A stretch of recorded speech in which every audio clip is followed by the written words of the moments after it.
Tonight on Reporting Scotland, just how smart are Scotland's smart meters? We'll explain why Scots are on the wrong side of a north-south divide, making us more vulnerable to connectivity issues. I have discouraged friends from getting them. I do feel as if I've been sold a bit of a turkey, really. Also on tonight's programme, Scotland stops and falls silent to commemorate the lives we've lost in war.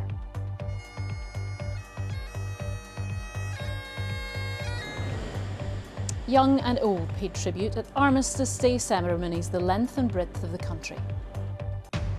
A defensive line for the Health Secretary as he faces criticism for using ministerial cars to attend football matches. Neil Gray's colleagues say he's just doing his job. And in sport, we'll round up a busy weekend of Premiership action as pressure mounts on Hibernian boss David Gray with his side bottom of the table. Plus, how Tam Shepherd's, a Glasgow institution and the oldest magic shop in the world, is performing a final vanishing act amid city centre redevelopment. Hello, I'm Laura Miller. Welcome to Monday's programme.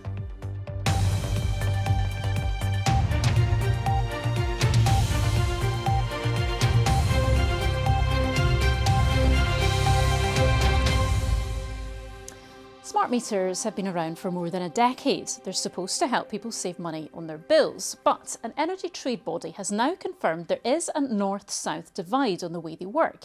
It's causing issues for customers here in Scotland and also in Northern England. A BBC Panorama investigation has found it relates to the way meters send data back to suppliers, which could leave customers having to submit manual readings and receiving estimated bills. Phil McDonald has the story. This is the meter. Alistair Newton lives in Gartmore near Stirling. For years, he's had problems with smart meters. I was very keen to get a smart meter, particularly to access all the smart tariffs. In our old property, we had a heat pump, and so I wanted to be as efficient as possible on that. And once we installed it, we had huge issues getting it connected. The supplier was actually very supportive. They had about 10-15 engineer visits. We went through 4 or 5 meters. Lots of different comms hubs, and basically for years they just could not get it to connect. Having just moved, Alistair is worried that history will repeat itself. We would like to make our home more energy efficient. We do now have an electric car because we have a working meter, but the big concern is if we make any change at all to the house or the meter, will it all suddenly stop working again? Energy UK has admitted that there is a north-south divide when it comes to smart meters. In Scotland and the north of England, radio signals are used to send data back to energy companies. Towards the south of England, the mobile phone or cellular network is used. If you have a weak signal in the south, it can be boosted by an aerial, but if you're in Scotland, where radio signals are used, it can't. That can cause problems for customers like Anya. If the readings just went to them regularly as it's meant to, which is your motivation for having it, then that would be great. But even without these bigger problems, it seemed to work sporadically. So I never felt I could really rely on it because I didn't know whether they were getting the readings or not, even if the in-house display was working. So my experience of them has not been positive, and I have discouraged friends from getting them. I do feel as if I've been sold a bit of a turkey, really. It was the UK government's decision to split the communications network for smart meters 12 years ago. At the time, it was decided radio signals would work best in Scotland as they could easily reach rural communities. One energy charity says upgrades are essential. This government needs to take action. It can't just simply say it's down to suppliers and regulators. It requires everyone to play their part. We need these standards to be met, we need targets to be met, and we need it now. The UK government told the BBC's Panorama programme that while over 90% of smart meters are operating normally, the number not working properly was still too high. Most experts agree that smart meters can help lower carbon emissions and reduce bills for households. But if the tech problems continue, that could put people off having them and undermine the government's goal of getting them in every home. Phil McDonald, Reporting Scotland. The poppy, synonymous with today, the 11th of November, Armistice Day, a symbol of remembrance for all those who died in the First World War and subsequent conflicts. And once again this morning, the country fell silent, with veterans, dignitaries and members of the public across Scotland paying their respects. Our Our news correspondent Jamie McIver reports.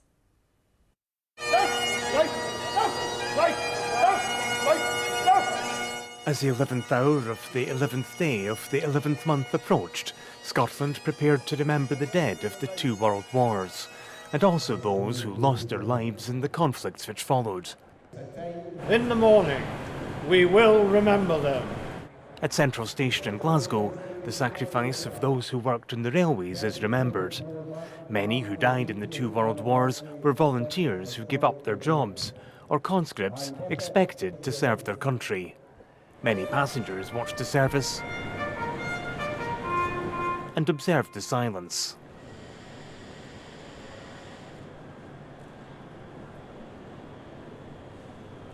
It's really well looked after. Every year, Eunice Smith goes to the service here. She goes on behalf of a friend, the man in this picture. Jimmy Docherty served in the Arctic convoys and on D-Day before a career on the railways.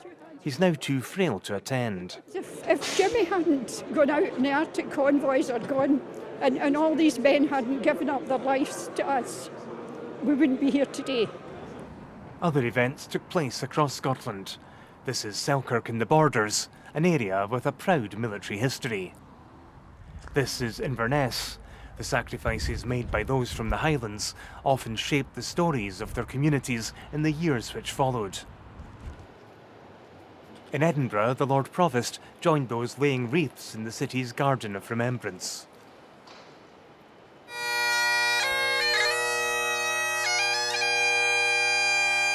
In Aberdeen, 11-year-old Andrew Fagan played a lament at the Gordon Highlanders Museum. It's a privilege to play here, actually. It's good. It's a great experience, and it's also nice to be selected for it. Earlier, Glasgow University, one of the city's most prominent buildings, was cast in red as dawn broke. With each year, there are fewer who experience the defining conflicts of the 20th century, though remembrance also commemorates more recent conflicts, including Afghanistan and Iraq. And for some, the 2-minute silence is a shared moment passed down the generations. Jamie McIver, reporting Scotland.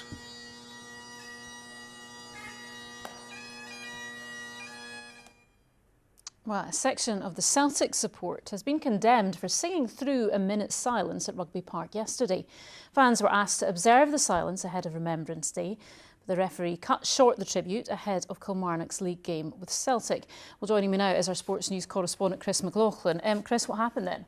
Well, Laura, this is something that we have reported on before. Last year, a minute's silence at Celtic Park was also cut short due to some Celtic fans booing the Remembrance Day silence. Then yesterday, a section of the same support sang and held up a banner criticising what they say are crimes of the empire, also criticising the UK government's stance on the ongoing conflict in Gaza. Now, some broadcasters decided to dip the sound during the incident, but here's a clip of what happened.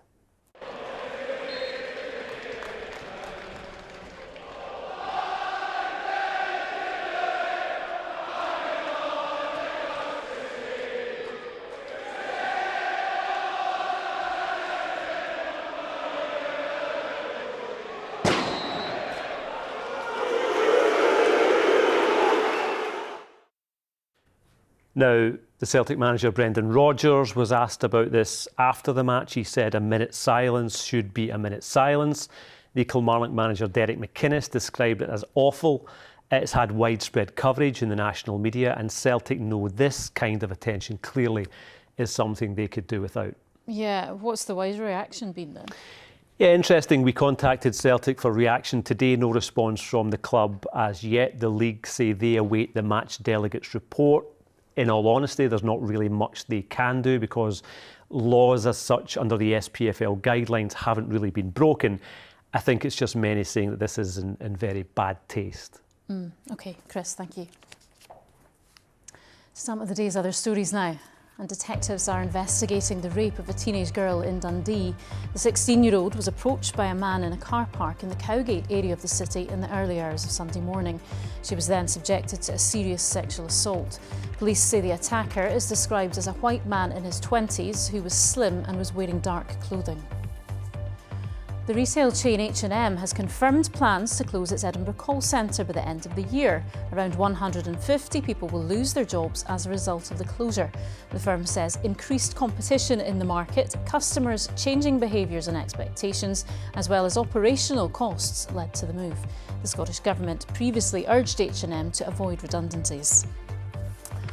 A public memorial service for the former First Minister Alex Salmond will be held in Edinburgh on St Andrew's Day. His family said the service at St Giles Cathedral on the 30th of November would allow people to say goodbye and reflect on his life. The 69-year-old died suddenly last month after having a heart attack while attending a conference in North Macedonia. He was laid to rest in a private family funeral near his home in Aberdeenshire. Marine experts say there are positive signs that thousands of oysters released into the Firth of Forth are settling in well to their new environment. Around 30,000 oysters have been released into the estuary since September last year. Heriot Watt University has led monitoring sessions and found they have an 85% survival rate. Now, the use of ministerial cars by the Health Secretary to attend football games has been defended by his colleagues who insist he was just doing his job. Neil Gray, who is an Aberdeen fan, has been criticised by opposition MSPs for using chauffeur-driven cars to 3 Aberdeen Cup games at the National Stadium, as well as a match at Pittodrie. He's declared them all in accordance with the rules, and fellow Cabinet members say this was all in line with his government duties. Well, our political correspondent Andrew Kerr is here. Andrew, what is the issue with these ministerial cars then? Well, Laura, many Aberdeen Football Club fans have been keen to follow the rather impressive progress of the Dons over the past year, and Neil Gray is no exception to that.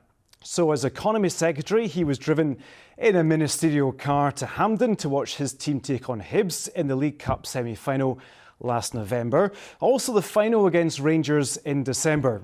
Then, as Health Secretary, Mr Gray was at the semi-final of the Scottish Cup with the Dons playing Celtic in April. He also watched Aberdeen play Livingston at Pittodrie in May, but he had a string of ministerial engagements in the city at the time, including at AFC. Now, all the car trips were properly registered, all were approved by civil servants, and official government meetings are said to have taken place at each of these events. Some people not so happy though. What's the political reaction been? That's right. The Labour Deputy Leader Jackie Baillie said these taxpayer-funded trips raised eyebrows. 3 times to watch Aberdeen play at Hampden in 6 months. The Conservatives say the SNP had hammered Labour politicians for accepting donations for clothes and gifts. They say taxpayers' money should be used to cut NHS waiting lists, not for following Neil Gray's favourite football team. They're now demanding a parliamentary statement. Well, the SNP condemned what they called faux outrage from the Conservatives. Now, the Scottish Government said Mr Gray attends a number of sporting events and ministers are entitled to use a government transport. Mr Gray declined an interview with us today, but it's likely he'll face more questions about this in Parliament tomorrow. We'll see what happens. OK, thank you, Andrew. Don't be a snob. That's the official guidance Edinburgh University is issuing to its students. The institution is highlighting this as a response to reports from some who say they felt alienated and targeted because of their Scottish accents. Stephen Godden has more. At a centuries-old institution, class tension is nothing new. But at Edinburgh University, the issue of snobbery is a current talking point. A lot of people turn their nose up at you as well if you don't go to a private school. I had that a lot as well, yeah. I've generally felt that people have been very accepting and understanding that, yeah, people come from different backgrounds, but we're all here to learn. Like, we all come from a place of wanting to know more. People look at the way other people are dressed and then have the assumption that their opinion in, like, philosophy or something will be more valid. The trigger for this discussion was a recent post from a campus-based tabloid that became a story picked up by other student journalists. It was the replies that I think we're getting to people and they're being told to bore off, and that the lack of Scottish students at uni was as God intended. I think it was the Edinburgh Tab's kind of handling of the situation and the trying to joke about it when people weren't finding it very funny. I think that's where it's all kicked off. Tapped into an underlying feeling that a lot of Scottish students had, and then when they said something so brazen, it really brought to the front of people's minds that we're sort of treated not badly, but that there's a sort of cultural dominance of English and upper class students. A law student from Glasgow, John is part of the newly formed Scottish Social Mobility Society, set up to address what they say is a sense of alienation experienced by working class Scots. Accent bias, I think, is one of the biggest issues, and I think on these accents, students and tutors like to make assumptions on our intelligence levels. Close to 50,000 students attend Edinburgh University. Roughly a quarter of them are from Scotland, while around the same number, about 12,000, have come here to study from other parts of the UK. The university has established guidance for avoiding what it describes as socio-economic microaggressions. Students are encouraged to be curious about people's interests rather than their background, not to assume that everyone's life is like theirs. And the final instruction is don't be a snob. We say that from the time our students arrive at university, that this is a big community. They need to learn to live within that community and respect different traditions, and that's accents and backgrounds are part of that. If there's abuse or ridicule, the university says it will act to ensure the student experience is a welcoming one. Stephen Gordon, reporting Scotland, Edinburgh. Now, it is a Glasgow institution, a haven for pranksters, magicians and fancy dress fans everywhere. But now, Tam Shepherd's Joke and Trick Shop has closed its doors for the final time. Established in 1886 and said to be the oldest magic shop in the world, high operating costs and uncertainty over redevelopment in the area have proved no laughing matter for its current owners. Katrina Renton reports. Tam Shepherd opened his trick shop in 1886 here on Glasgow's Queen Street. With its magic tricks, practical jokes and fancy dress costumes. Happy memories that brought a smile. Tam Shepherd's. Aye, it's closing down. End of an era. Institution. I'm 69-year-old. I mind you used to get in there when I was 4 and 5-year-old, get stink bombs and bangers and all that carry on. Have you ever been in? Oh, when I was very young. What did you buy in there? I think it was the moustache and the big nose and the chin. And how long ago was that, Del? Oh, maybe in the 50s. It's quite sad. I've been a few times when I was a kid mostly, just buying rubbish like itching powder and things like that, but it was always a good place to go. It's just a shame I've not been for a long time, and it's just sad to see the way it is now. Itching powder now, that takes me back. Yeah, absolutely, yeah, stuff like that. It was always worth a look in the window, especially at Halloween. The family-owned business broke the news today that the shop closed on Saturday as the building it's based in is to be redeveloped. This, together, they said, with the high costs of being a small independent shop in the city centre in the current climate, made it unsustainable. What sort of things did you buy in there? It was more card tricks and tricks you pay in the pub, you know. Playing cards and wee jokes and stuff. Just even the wee squeezy bushy balloons. It was famous for the stink bombs and things. Halloween was just famous all the time. But now it's vanished? Half of Glasgow's away now. Aspiring magicians and pranksters need not despair. It will continue trading online. So the shutters have come down on what truly was a Glasgow institution, here for almost 140 years. But now, it's suddenly vanished. Katrina Renton, reporting Scotland, Glasgow. Yeah, end of an era there. Remember a few trips there. Very good from Katrina. Yeah, absolutely, I know. How are things looking, Amy? A busy weekend of Premiership action we're going to look back on. Yeah. Laura, thanks very much. Good evening. Well, the Hibernian board have actually publicly backed under fire head coach David Gray following Saturday's defeat to St Mirren that leaves them rooted to the foot of the Premiership. But they say he's under pressure to deliver results. In the last hour, actually, they've published this statement. Under mounting frustration from the club's supporters, we can see here. So they say, following the weekend's result, we've held discussions as a group addressing how we move forward. We continue to work tirelessly in our quest to improve our performance and achieve the results we need on the pitch. Through this challenging time, we support our head coach, David Gray, and his management team. All departments are under pressure to deliver. Well, the Easter Road side were booed off the pitch on Saturday. The hosts were second best in the first half and St Mirren took full advantage with a double from Conor McMenamin, pushing the Paisley side towards a big away win. Hibs were a bit better after the break and pulled one back from the spot after Martin Boyle had missed another spot kick. And they actually thought they'd rescued a point deep into injury time, but the goal was ruled out by VAR for offside. Gray remains adamant that he can turn things around. I fully understand the frustrations, their anger, their disappointment, all the words, probably less polite words that they'd be thinking at the moment, and understandably so. As I've said many times, I'm hurting just as much or more than anybody else because of the work we're putting into it. But I also understand the expectations and demands here, and if we can't live up to that, we've got a problem. But at the same time, we can't feel sorry for ourselves. We need to keep working harder, we need to stick together, and the message to the fans is apology for the first half performance, but I do believe we will turn this round. The Celtic manager Brendan Rodgers says his side's hard-fought defeat of Kilmarnock was a game they may have lost last season as the Premiership champions maintained their grip on the top of the table. It took Celtic until the cusp of half-time to break the deadlock. It looked like Adam Idah poked home Callum McGregor's pass, but it didn't hit anyone on its way into the net. And that was the Celtic captain's 5th goal of the season. In-form midfielder Nicholas Kuhn scored the second, and it was a very fine effort from the German there. Probably a year ago, that was maybe a result might have went the other way in a game like that. But we were really strong, really together, and had to be, because it was a real test of different qualities. And over the course of this last week, Aberdeen, Red Bull Leipzig, today, we've had to show all of that. So it shows you where the team is at in a really good place. Rangers and Hearts rounded off the Premiership weekend at Ibrox, and Nigeria international Cyril Dessers scored the only goal of the game. It was the striker's 10th of the season. It means Rangers stay 9 points behind Celtic and Aberdeen. And for Hearts boss Neil Critchley, well, the honeymoon is definitely over. That was their 3rd defeat in 4 games.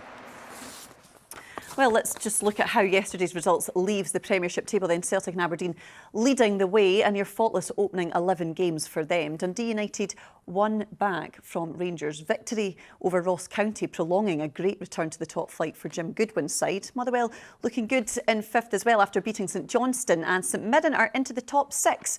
After that win over Hibs, Hearts are just 1 point better off than their city rivals. Well, Dundee should be in their brand new training facility by the start of next season. That's according to their managing director, John Nelms, who also hopes this new stadium is next in line for approval. Dundee City Council granted planning permission last week for the new training centre and community hub to be built at the city's riverside pitches. Nelms, who has been at Dundee for over a decade, hopes work to build a new stadium can begin in the not too distant future, and admits while moving from Dens will be difficult, it is necessary for the future of the football club. Dundee is our spiritual home. It will be hard to step away from Dens Park. You know, it's not something that we take lightly. It's something that is very, we know how much it means to the fans, but we also know that we're in the entertainment business, and we're trying to put on a 21st century entertainment product in a 19th century building. It's very difficult. And it's not just being ready for the 21st century, it's 21st century and beyond. Rugby in Scotland's Matt Fagerson says they will right the wrongs following their defeat to 2-time world champions South Africa yesterday. The Scots were back in training today after their defeat against the Springboks, coming within 4 points of their opponents in the second half, but ultimately falling to a 32-15 loss at Murrayfield. Gregor Townsend's squad have 2 remaining tests against Portugal and Australia. I think it was a valiant effort in terms of physicality and the work rate. I think we fronted up really well against their forward pack, especially when they brought the 7 forwards on.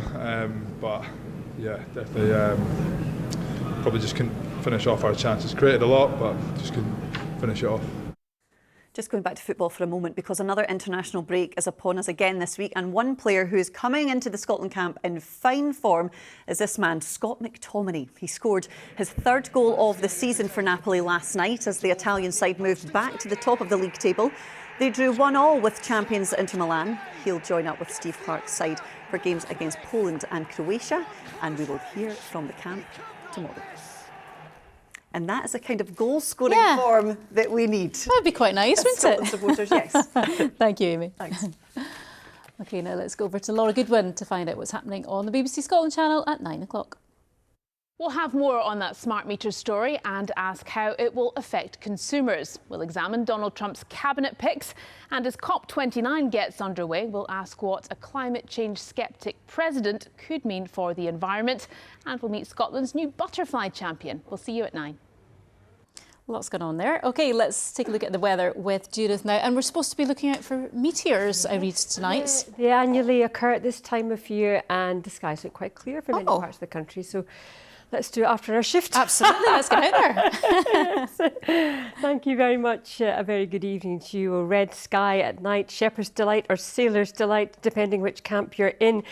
And this time, 2 weeks ago, I stood here and said, high pressure that builds slowly stays with us for quite a while, takes a while to erode. And that certainly is the case, as high pressure is still with us into the third week, right across Scotland at the moment. And it will continue to dominate our weather right through this week. A wee flying out in the shape of a weak weather front, introducing some thicker cloud on Wednesday and some bits and pieces of rain. But that high really does continue to dominate things as we head through the week before things turn unsettled next week and colder as well. Tonight, though, mainly dry with clearing skies as we head through the overnight period. A bit more cloud coming into Shetland and the potential for some mist and fog forming through central and southern Scotland tonight. It'll be quite chilly as well. We're likely to see a frost in rural parts in particular. Temperatures higher at 7 or 8 Celsius for the west coast and over the Northern Isles. Quite breezy over the Northern Isles as well. Into tomorrow, it's a largely dry, bright start with sunny spells out with the fog banks. We could see some thick fog through central and southern parts first thing. It could be slow to clear, but it should eventually shift as we head through the course of the day. So actually, to all intents and purposes, a fine day to come. A bit more cloud across Shetland come the afternoon. Quite a keen westerly wind here as well. Some sunshine too for Orkney. Generally some brighter sunny spells right across the country. Temperatures 10, 11 Celsius. It'll feel pleasant enough in the sunshine. Maybe the odd patch of lingering fog through central and southern parts. And a veil of high clouds starting to build into the west ahead of that weak weather front. But turning the sunshine more hazy in nature. Into tomorrow evening, we will start to see that weather front making inroads across the northwest. Some thicker clouds, some outbreaks of light rain. Elsewhere dry and clear. Some fog forming once again, leading us into a largely dry start on Wednesday. Some early sunshine for the south and east. Before that weak weather front sinks southwards, it does start to brighten up behind it though, and highs of around 11 degrees. OK, thank you, Judith. Now tonight's main news again. Smart meter issues are causing a north-south divide, making us more vulnerable to connectivity issues. Scotland joins in Armistice Day commemorations, remembering all those who died in the First World War and subsequent conflicts. And colleagues of the Health Secretary, who's been criticised for using ministerial cars to attend football matches, says he's just doing his job. And that is Reporting Scotland. I will have your late news around 10:30 tonight. Until then, enjoy your evening. Good night.